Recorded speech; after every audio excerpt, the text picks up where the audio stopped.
नमस्कार मित्रांनो, स्वागत आहे तुमचं आमच्या चॅनलमध्ये। तर आजच्या व्हिडिओमध्ये आपण ज्येष्ठ अभिनेते रमेश देव यांचा संपूर्ण जीवन परिचय जाणून घेणार आहोत। तर व्हिडिओला लाईक आणि चॅनलला सबस्क्राइब करून व्हिडिओ शेवटपर्यंत बघत रहा। रमेश देव हे एक भारतीय चित्रपट अभिनेते होते ज्यांनी त्यांच्या दीर्घ कारकिर्दीत 285 हून अधिक हिंदी चित्रपट, 190 मराठी चित्रपट आणि 30 मराठी नाटकांमध्ये काम केले आणि 200 हून अधिक शो केले।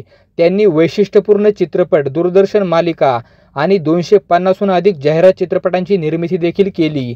त्यांनी अनेक चित्रपट, माहितीपट आणि दूरदर्शन मालिका दिग्दर्शित केल्या। मराठी चित्रपटातील योगदानाबद्दल त्यांना फिल्मफेअर मराठी जीवनगौरव पुरस्कार मिळाला आहे। रमेश देव यांचा जन्म 30 जानेवारी 1929 रोजी महाराष्ट्रातील कोल्हापूर येथे झाला। त्यांचे पूर्वज राजस्थानमधील जोधपूर येथील एका राजपूत कुटुंबातील आहेत। त्यांचे वडील कोल्हापूरचे न्यायाधीश होते। त्यांचे पणजोबा आणि आजोबा दोघेही अभियंता असल्याने त्यांचे पूर्वज कोल्हापूरला स्थलांतरित झाले। त्यांनी जोधपूर राजवाडा बांधला आणि छत्रपती शाहू महाराजांनी त्यांना कोल्हापूर शहर बांधण्यासाठी बोलवले। त्यांचे आजोबा शाहू महाराजांचे मुख्य अभियंता बनले आणि त्यांचे वडील त्यांचे कायदेशीर सल्लागार होते। 1951 मध्ये मराठी चित्रपट पाटलाची पोर या चित्रपटातून त्यांनी चित्रपटसृष्टीत पदार्पण केले।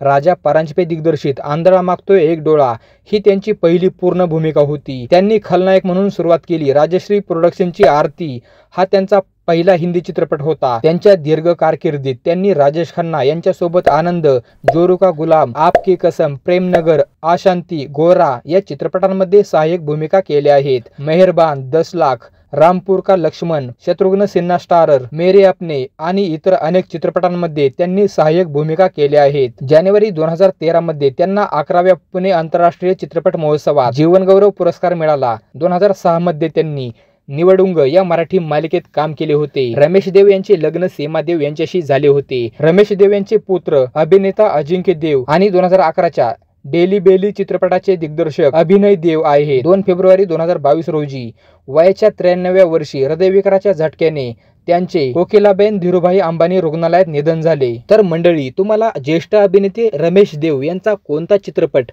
सर्वात जास्त आवडायचा मला कमेंट करून नक्की कळवा।